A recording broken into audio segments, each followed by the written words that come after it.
Assalamualaikum warahmatullahi wabarakatuh. Kembali lagi dengan saya Aldi Syahputra di channel Edukasi SMK Multikarya. Pada materi kali ini kita akan mempelajari bagaimana mengatur alur eksekusi sebuah program dengan menggunakan percabangan if di sisab. Nah, setelah selesai mempelajari materi ini, kalian akan mendapatkan pemahaman tentang bagaimana mengatur alur eksekusi sebuah program menggunakan konstruksi percabangan if. Selain itu, kalian juga akan mengenal bagaimana operator yang bisa digunakan untuk mengevaluasi sebuah kondisi di dalam pernyataan if. Nah, tanpa kita sadari, ternyata percabangan if ini banyak digunakan di berbagai macam aplikasi yang sering kita gunakan di kehidupan kita sehari-hari. Nah, jadi langsung aja ya. Apa sih itu if ya, dan bagaimana cara menggunakannya? Pernyataan if ini digunakan untuk mengevaluasi suatu kondisi, di mana konstruksi ini akan mengecek apakah suatu kondisi bernilai benar atau true, atau salah atau false. Jika kondisi bernilai true, maka kode program di dalam blok pernyataan if akan dieksekusi. Nah, sebaliknya, jika bernilai false, maka kode program di dalam blok tersebut akan diabaikan. Oke, jadi langsung aja kita praktekkan di Visual Studio ya. Oke, langsung aja kita buka Visual Studio. Nah, saya di sini menggunakan Visual Studio yang 2019. Nah, jadi tampilan awal untuk Visual Studio 2019 itu seperti ini ya. Di sini kita bisa langsung create a new project ya, klik aja create new project, kemudian cari yang console application ini ya, console application. Setelah itu next, klik next, kemudian beri nama project. Nah, di sini nama project kita buat aja percabangan ya. Percabangan. Nah, kemudian location ini digunakan untuk mencari tempat penyimpanan dari project kita. Jadi klik yang icon titik 3 ini ya, kemudian cari di mana kita akan menyimpan file kita atau project kita. Nah, di sini saya simpan di local disk D, kemudian folder SMK. Nah, setelah itu saya masuk ke Progdas ya, pemrograman dasar. Oke, untuk foldernya sini aja, kemudian langsung select folder ya. Nah, setelah itu langsung aja create, klik tombol create. Oke, kita tunggu sebentar.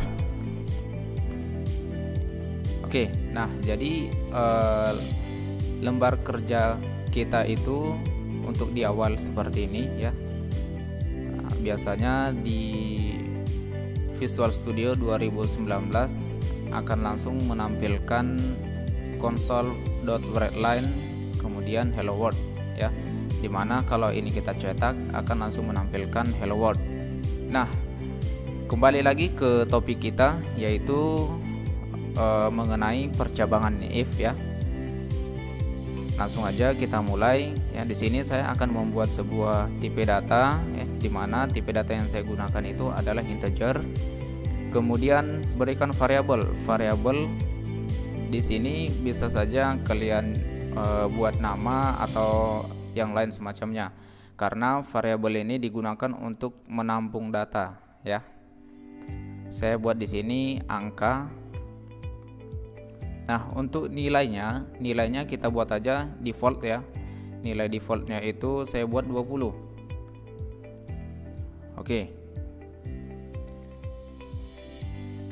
Nah, jika sudah sampai di sini, langsung aja panggil percabangannya, yaitu if ya. Kemudian buka kurung ya, if. Nah, angka sama dengan 20 ya. Nah, jika kondisi kita benar ya, apa yang akan kita lakukan? Jadi gitu tadi ya. Di pengertian awal tadi ya kan, jika kondisi benar maka program akan dieksekusi ya. Jadi saya akan buat di sini console.writeLine, kemudian apa yang mau kita tampilkan. Nah, saya di sini mau menampilkan kamu mencetak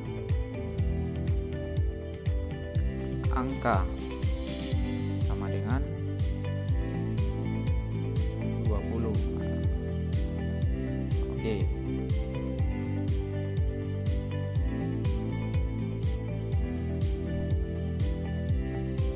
Oke, jadi supaya dia tidak langsung tertutup ya, kita buat console.readKey.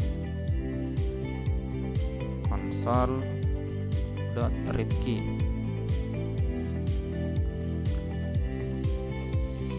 Oke.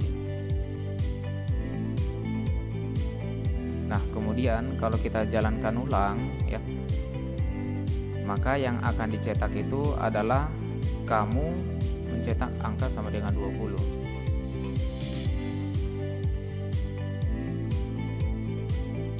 Oke, pas ya. Tepat ya kan? Kamu mencetak angka 20. Kemudian jika angka defaultnya ini ya, saya ganti menjadi 25 ya. Apa yang akan terjadi? Nah, jadi kalau di pengertiannya tadi ya, jika nilai angka itu false ya, maka program akan diabaikan ya kan. Nah, coba kita jalankan.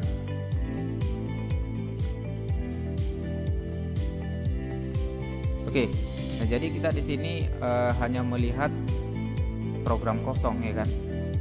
Karena kita tidak membuat kondisi lain selain daripada mencetak angka 20 itu tadi. Ya kan? Nah, jadi untuk percabangan if yang paling dasar itu cukup mudah ya kan.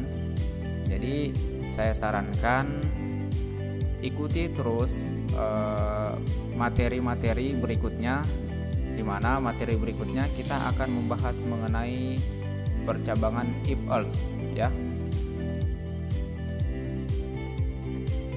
Nah, jadi untuk pertemuan ini saya rasa cukup sampai di sini dulu, dan saya akhiri.